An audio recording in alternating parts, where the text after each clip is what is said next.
আমি আজকেও এক ছেলেকে বলছি যে ভাইয়া কেউ কারোর দিকে তাকায় না, তোমার মডেল, তোমার পাং, তোমার এই ফালতু জিন্দিগি কারো হাতে, সবাই তো নিজেকে নিয়ে ব্যস্ত।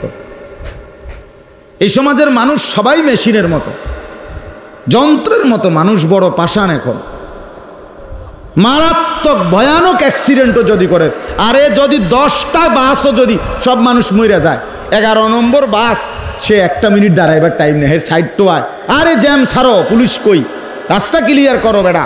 আরে ভাই মানুষ মরে গেছে, আরে যা বেটা, মরলে মরছে বেটা, আমার রাস্তা ক্লিয়ার কর, আমার সময় নাই বেটা।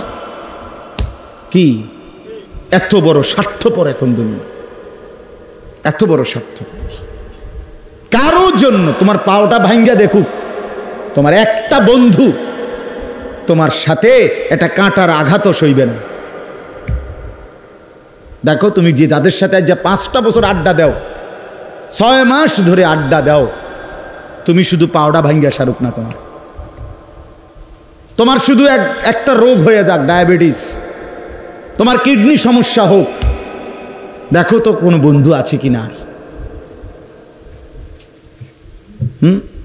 আপনাদেরকে জন্য বললাম বাবা, কেউ নিজেরে বরবাদ করেন না।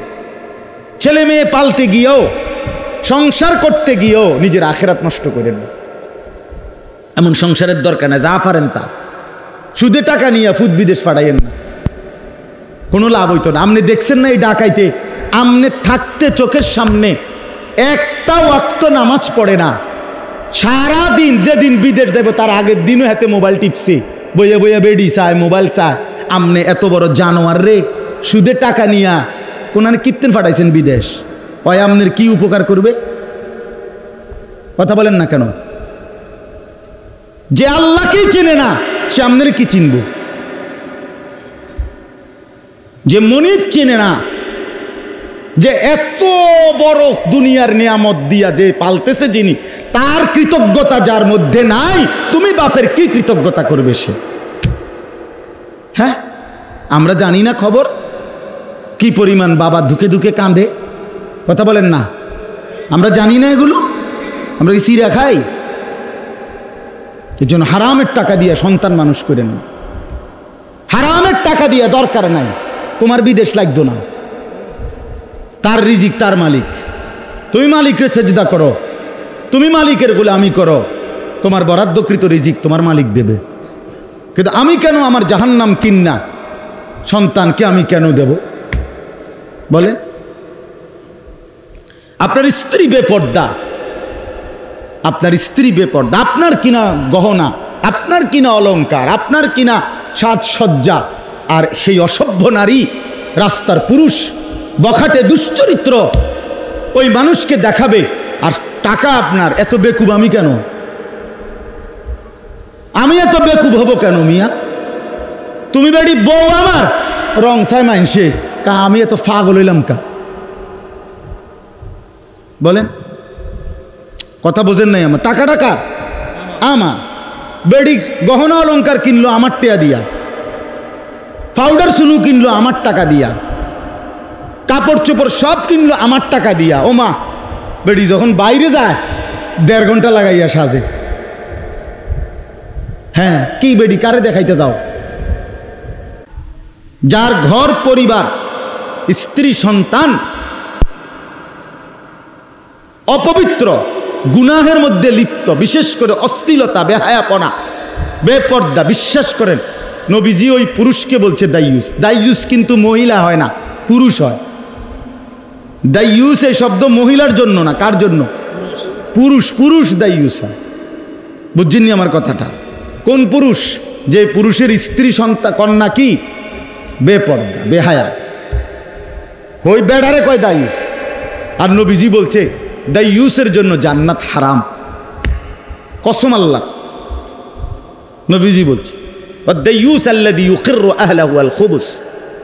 নবীজি বলছে দাইয়ুস যে তার পরিবার, স্ত্রী পরিবারের জন্য অশ্লীলতা, বেহায়াপনাকে মেনে নেয়, সে দাইয়ুস, তার জন্য জান্নাত হারাম।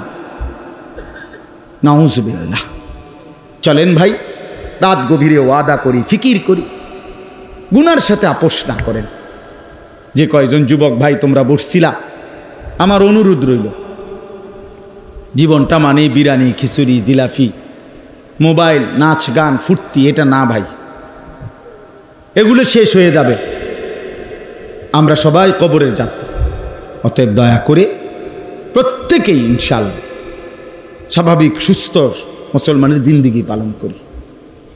অনেক ছেলে আছো ভাই, চুলের স্বাভাবিক চুল রাখো, স্বাভাবিক চুল রাখো। কাফের বেঈমানের মতো চুল রাখো না ভাইয়া, বাস্তবিক অর্থেই এটা কথা।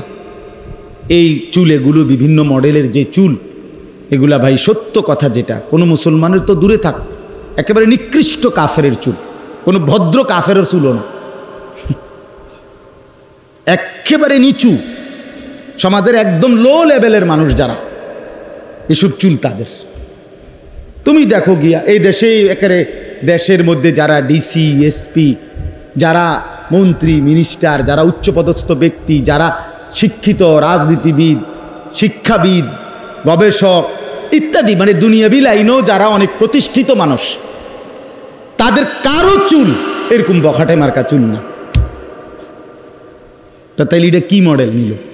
যে মডেলের লগে হুজুরদের তো সম্পর্ক নাই, জেনারেল লাইনেরও কোনো ভালো মানুষের সম্পর্ক নাই, তো আমি এটা কি তার মাথার দিলাম?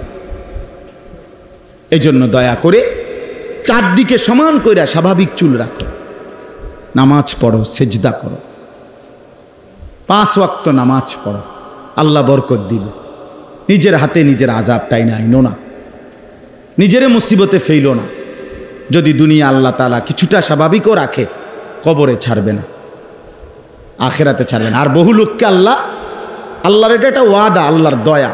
আল্লাহ বলছেন যে আমি দুনিয়াতে সবাইকে তার পাপের শাস্তি দেই না। মাঝে মধ্যে আল্লাহ তাআলা বলছেন আমি আল্লাহ মাঝে মধ্যে কাউকে কাউকে কখনো কখনো দুনিয়ায় তার পাপের সামান্য শাস্তি দেখাই, বাজ কিছুটা, পুরা শাস্তি কখনোই কাউরে দেয় না, কোনো না। একেবারে ফেরাউন নমরুদেরও অনকি দিছে না, আসল শাস্তি দিছে না। দুনিয়াতে আল্লাহ কাউকে পূর্ণ শাস্তি কি করে না, দেয় না। মূল শাস্তি দিবে কোথায়? আখিরাত, পরকাল। এই কথাটাই কইছে যে আযাব চাচ্ছ, অপেক্ষা করো, হাসরের ময়দানে আসবে আযাব। আল্লাহ আমাদেরকে মাফ করে দেন। নিয়ত করতে পারি তো ইনশাআল্লাহ? হ্যাঁ, 5 ওয়াক্ত নামাজ পড়েন, মাদ্রাসাকে ভালোবাসেন, দ্বীনকে ভালোবাসেন, আল্লাহর কোরআনকে ভালোবাসেন, নিজেদের জীবনের উপরে কদর করেন। আল্লাহ তাআলা এই মাদ্রাসাকে কবুল করেন। আপনারা যারা দান করছেন, আল্লাহ আপনাদের প্রত্যেকের দানে বরকত দান করেন। বাকিরাও সময় সুযোগ মতো মাদ্রাসার সাথে নিজের নামটাও জোড়াবেন, হোক 500 টাকা, হোক 1000 টাকা, হোক 100 টাকা। প্রত্যেকেই, পর্দার আড়ালের মায়েরা, বোনেরা, বাবারা, যুবকেরা, আমি অনুরোধ করছি, সবাই আমরা মাদ্রাসাকে ভালোবাসি। মাওলানা জালাল কষ্ট করে মাদ্রাসা সবাইরই নিয়েই আগলাইয়া রাখছে।